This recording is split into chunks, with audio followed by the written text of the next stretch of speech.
Hey, welcome back to the yoga mat. Today we're going to be talking about our wrists. So I definitely remember when I first started yoga practice how much my wrists hurt, especially in poses like downward facing dog or tabletop where we had to be on hands and knees a lot. So I want to talk about a couple ways that you can mitigate wrist pain if you're having that happen, and a couple ways to strengthen your hands and your wrists to help you to feel more comfortable in your yoga practice. So the first thing I want to talk about is while we're on hands and knees, where we are setting ourselves up.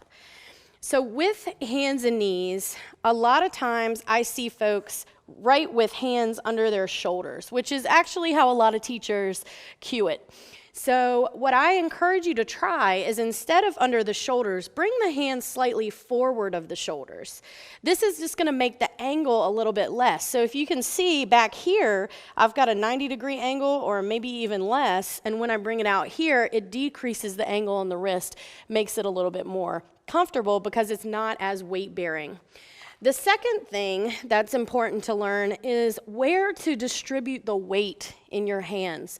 So first of all, I have my hands pretty wide. My pinky fingers are even coming off the mat. And fingers are spread wide, like the legs of a starfish. So put as much space between your fingers as you can. Really spread them out. And then I have my first finger pointing straight ahead. Some folks are even going to feel more comfortable turned out a little bit. So the first finger points away from the midline of the body. So do some experimentation there and see what feels better to you. Then once you have this ready to go, press down into the pads of the fingertips and then the pads of the knuckles. So the center of the hand almost lifts up off the mat. This is really good to engage all the parts of the hand down into the mat. So practice instead of rolling to the outside of the wrist, which is what happens a lot, really pressing down, especially into the thumb and the first finger, but down into all the parts of the hand that are touching the mat. All right, so once you figure out a good setup for you, let's talk about what to do if that doesn't fix things. You can see I have a plethora of props here, and so we're going to talk about some different options for using props underneath your hands in different poses where you have to be on hands and knees or things like downward facing dog. So since not all yoga studios use the same props, we're going to go through what we have here.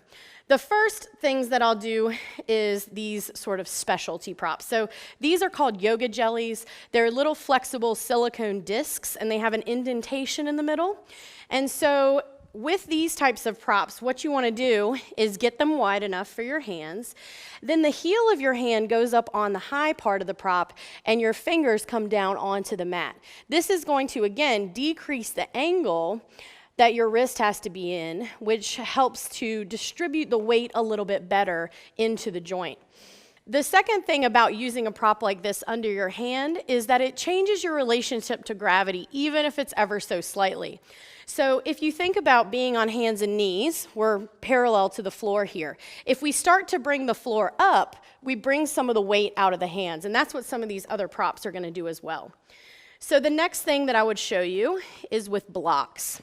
A lot of times, if you have trouble with wrists on hands and knees, bringing your hands up onto blocks will solve some of that because we've already changed our relationship to gravity a little bit. We've taken a little bit of the angle out of the wrists, and that's going to be a little bit easier. And you can play with the height of the block here.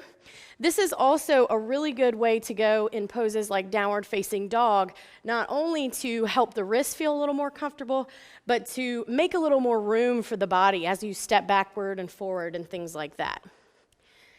Another way to achieve this is with a blanket or a wedge. So with a blanket, you're going to want to bring it so the folded edge is where you can put the heel of your hands and your fingers come off onto the mat, just like we did with the yoga jellies. And you can play with the height here. I find that this is a good thickness, just a couple inches. Once you start to get up here, you're going to start rolling off the blanket. So just be aware of that. And then finally, this is one of my favorite props for wrists, which is a wedge. Not all yoga studios have this. Not everybody has one at home, but if you can get a hold of one, it's really useful. So you place, again, the high side toward you. The heel of your hand will come up on that, and then your fingers come off. And as you can see, there's almost no angle in my wrists at this point. Finally, if none of those work, you can think about taking the angle out of your wrist altogether. So one way to do this is to be up on your knuckles. Now, this is a different kind of sensation to get used to, but this is an option. A better option here is to use a set of dumbbells or even a device that's called the Perfect Pushup. So you may have seen this on like a TV infomercial. It looks like a disc with a handle on it. And that way you can be in poses like plank or downward facing dog or anything where you have to put weight into your hands, but there's no angle in the wrist at all. And for some people, that's really helpful. So the next thing that I want to talk about is how to build strength and stability in your hands and wrists. So when we're bearing weight in the hands, a lot of times it just is a lot at first, especially to go from not weight bearing at all to things like downward facing dog where we have to hold it, plank pose, things like that. So I advise at first taking some of those poses and changing your relationship to gravity. So rather than doing plank on the floor first to begin your practice, maybe go to the wall and just start there, start walking your feet back and start feeling what it feels like to be in the shape of that pose. Let your body start to commit it to muscle memory, your nervous system, everything there. And then you can start to come down parallel to the floor. So maybe you'll start at the wall, then go to a countertop or a table, then maybe the seat of a chair or a bench, and finally down to the floor. So we progressively load the body, and it makes it a little bit easier to adapt as we build strength. Now I want to show you some specific things that you can do to build strength in your wrists and your hands. The first is called wrist push-ups. So a minute ago, we were up on our knuckles for some of the hand setup here. And what I want to show you is a way to build strength in the wrist. So you're going to come down onto the backs of your hands. Now, this is not going to probably feel amazing if you bear weight into it, so I would start sitting back on your heels or making the knees wide so you can really shift the weight back away from your hands. Then what you're going to do is put the weight into your knuckles and push up. Then you're going to slowly lower down and then push up. So you really don't want this to come from your upper body, so you don't want to bend your elbows when you do it. Keep your arms straight and then roll the weight onto the knuckles and come up. Slowly lower down and then come up. Start with just a few of these because they can be pretty intense depending on what you've got going on with your wrists. Make sure you're pretty warmed up before you start, but that's a really good strengthening and stabilizing exercise. The other things I want to show you have to do with hand strength. So I've got two things here. One is a ball, a yoga tune-up ball. You could also use a tennis ball, or my favorite for this is a little bouncy ball, like the super bouncy balls, because it's small and it can get into sort of all the fine little muscles and bones of the hand. But basically, all you're going to do is take your hand and roll it out on the ball. This is going to get all the muscles worked out, and you'll find spots where you find tightness, and so you can kind of hang out there.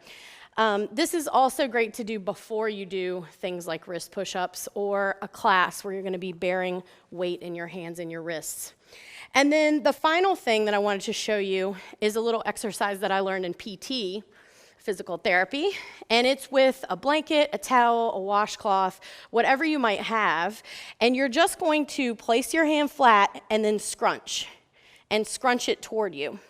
So this is a really good strengthener for the hand. You can even do this on a tabletop. You don't need to be on the floor. It's all about scrunching the hand.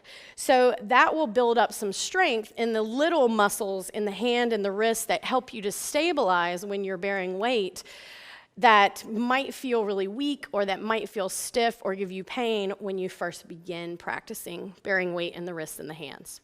So I hope you find all of those tips a little bit helpful for mitigating wrist pain and also for building strength and stability for your practice. Thanks for being here. I'll see you next time.